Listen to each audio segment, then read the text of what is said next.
바꾸겠습니까? 성경을 주신 목적이 있을 거 아닙니까? 저는 성경을 주신 목적을 세 가지로, 첫째는 하나님께서 계시하시는 목적이 있어요. 하나님의 뜻을 우리에게 알려주시는 거예요. 하나님 자신을 알려주시고 우리가 이 성경을 통해서 하나님을 알아가도록 하는 거예요.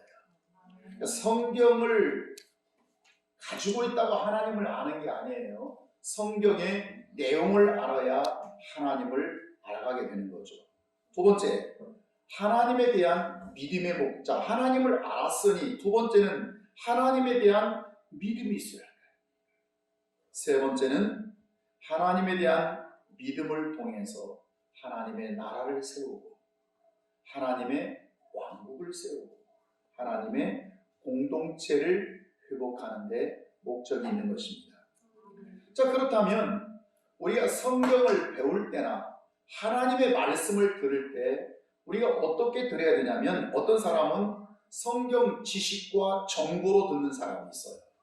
성경에 그런 내용이 있었다더라, 성경에 그런 어떤 사실들이 있었다더라. 여러분, 이 성경을 지식과 정보로 듣는 사람에게는 변화가 없습니다. 거듭남이 없습니다. 어떤 하나님의 역사를 기대할 수가 없습니다. 단순한 지식일 뿐이기 때문이었습니다.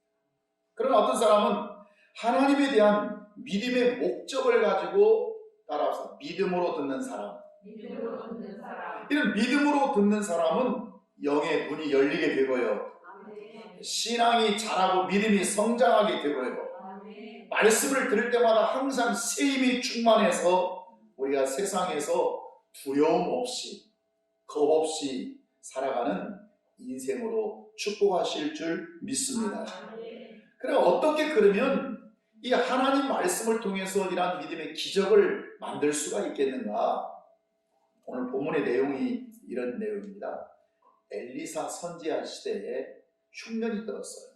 흉년 들면 다 어려울 거 아닙니까? 그런데 그때 한 사람의 믿음의 헌신이 어떤 기적을 만들어냈는가 하는 것이 오늘 본문의 내용입니다. 저는 먼저 기적을 만들기 위해서 첫 번째는 기적의 소재, 제사의 소재가 아니고 원재료가 무엇이냐 얘기입니다. 기적을 만드는 원재료. 기적을 만들어가는 데는 최소한의 무언가의 원자재가 필요한 것입니다. 여러분, 중요한 것은 보리떡 20개는 기적을 만드는 최소한의, 여러분, 마중물 같은 것입니다. 마중물이 뭔지 아시죠? 여러분, 펌프할 때, 옛날에 펌프할 때 먼저 물을 붓고 이제 그 펌프질을 해야 물이 나온다고 했습니다. 최소한의 마중물. 아무것도 심지 않고 기적을 바랄 수 없습니다. 최소한의 믿음, 최소한의 헌신을 통해서 어떤 기적의 역사를 이룰 수 있는 것이 바로 보리떡 20개의 의미입니다. 두 번째, 기적을 만드는 소재가 뭐냐면 42절 보면 처음 만든 떡. 여러분, 성경을 보실 때 처음이라고 하는 것이 나오면 이거 첫 열매 신앙이구나, 여러분 이런 관점으로 좀 보시면 많이 맞을 거라고 생각합니다. 첫 열매, 첫 소득, 처음 만든 것, 첫 태생, 다 이게 뭐냐면 첫 열매 개념이거든요. 그러나 중요한 것은 두 번째 기적을 이루는 소재, 원재료가 뭐냐면 그들은 말씀대로 처음 만든 것을 드린다고 하는 신앙의 모습을 통해서 나타나게 되는 거죠. 세 번째 기적의 원재료는 뭐냐면, 따라서 사람. 누구라고요? 사람이에요. 아무리 보리떡 20개가 있어도, 아무리 어떤 믿음의 가치가 있어도 그것을 행사할 수 있는 사람이 없으면, 믿음의 사람이 없으면 불가능하게 되는 거죠. 여기 바알 알리사에서 온 사람, 이건 길갈 근처예요. 길갈에 있는, 지금 엘리사가 있는 그 길갈 그 도시 근처의 마을이 그 바알 알리사예요. 그리고 지금 38절, 39절의 키워드를 보십시오. 첫째, 그 땅의 흉년이라는 거예요. 두 번째는 엘리사가 제자들을 위해서 제자들 지금 한 100여 명 되는 모양인데 그 100여 명을 먹이기 위해서 큰 가마솥을 걸어놓고 국을 끓여요. 뭐 치킨 좀 한 100마리 시켜다 먹자 이게 아니고 먹을 게 없으니까, 흉년 들었으니까 어떻게 좀 풀칠이라도 좀 하고 싶어서 큰 가마솥 걸어놓고 국 끓여서 먹어보려고요. 세 번째는 재료가 없으니까 채소를 캐러 들에 나갑니다. 어떻게 풀 푸성기라도 좀 구해서 좀 도움이 될까 하고요. 네 번째는 거기서 뭘 발견하죠? 들호박을 따옵니다. 그래서 들호박을 따서 큰 솥에 썰어놓고 지금 국을 끓이고 있는 상황이에요. 지금 이 상황이 여러분 얼마나 어렵다는 걸 알 수 있지 않습니까? 그들이 어려우면 나도 어렵고요. 내가 어려우면 그들도 어려운 거예요. 그럼에도 불구하고 이 한 사람은 저도 이 100명의 배고픈 현실을 생각하고 보리떡 20개와 채소를 드렸습니다. 변변치 않지만 그들이 필요해서 하나님께 드렸습니다. 이것이 기적의 재료가 된 것입니다. 우리가 하나님 앞에 헌신할 때 정말 이것은 변변치 않아요. 좀 보잘것도 없어요. 좀 내놓기가 좀 부끄럽지만 여러분 중요한 것은 그들이 필요하다면, 교회가 필요하다면, 믿습니까? 변변한 건 하나 중요하지 않아요. 하나님이 쓰시면 되니까. 중요한 것은 보리떡 20개를 주의 종들에게 드렸던 그 사람 이름이 누구예요? 42절. 그 사람 이름이 뭐죠? 이름.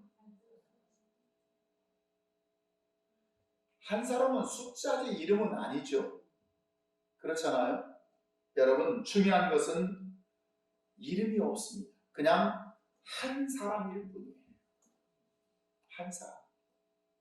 일반적으로 성경은 어떤 가문을, 이름을 낼 때는 가문이 좋다. 신앙의 가문, 믿음의 뿌리야 된다. 그런데 이 사람은 이름이 없어요. 어떻게 보면 가문이 별 볼 일 없을 수도 있겠다.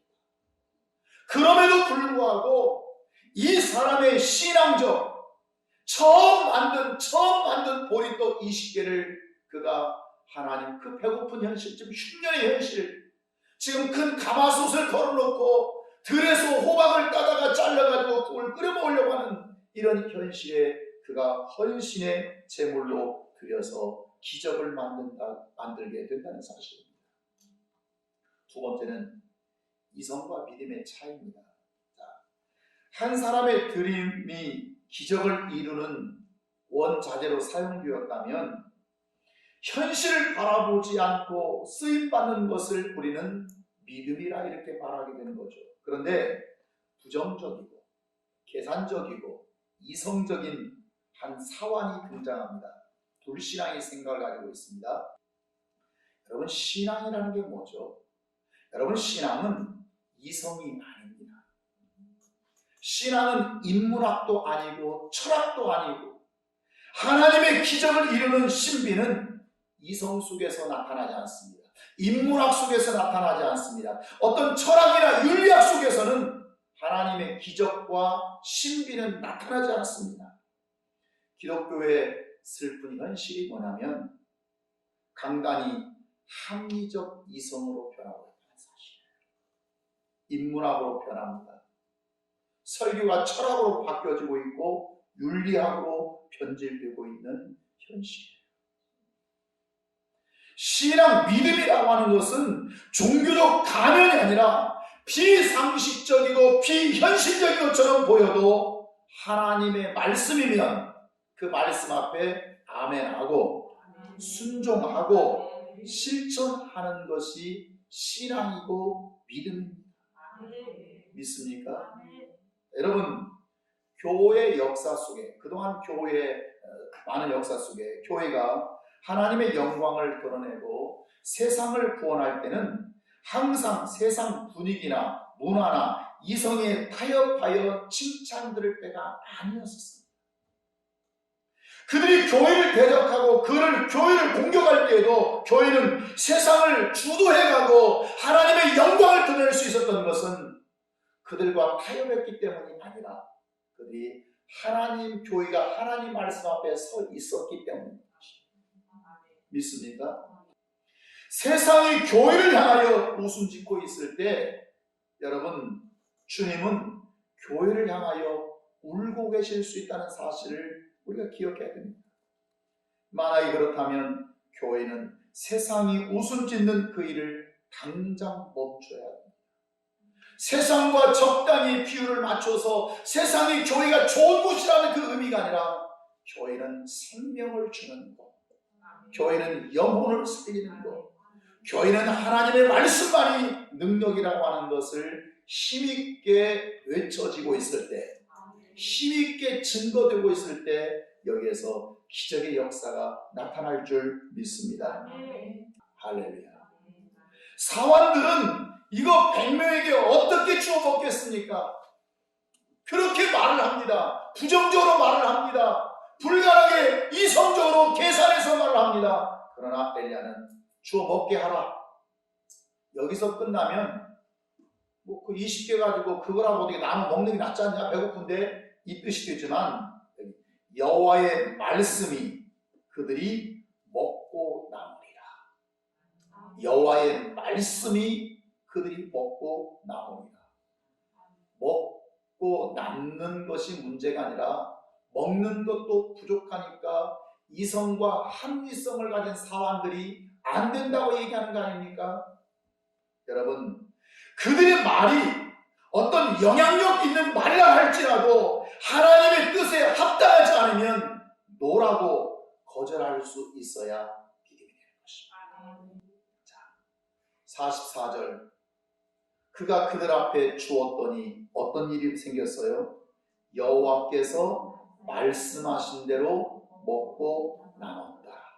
할렐루야.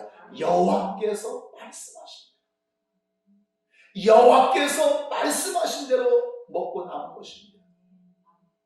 여러분, 왜 이 말씀이 기록되었을까요? 하나님께서 이 사건을 통해서 우리에게 주시고 싶은 메시지가 무엇일까요? 여러분, 기독교가 힘을 잃은 중요한 이유가 어디냐면 나름대로는 다 성경을 가지고 있습니다. 성경 몇만 원 주면 살 수 있습니다. 성경 없는 사람이 없습니다. 불신자들도 자기 서재에 성경 하나 찾은 요즘 지성인들은 다 끼워놓고 여러분 알고 있습니다. 인용도 하고 있습니다. 여러분, 그것이 성경대로 사는 게 아닙니다.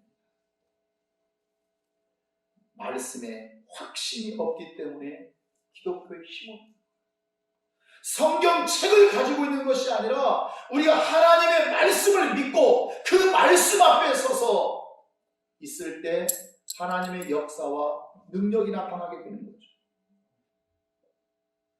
다시 한번 44절.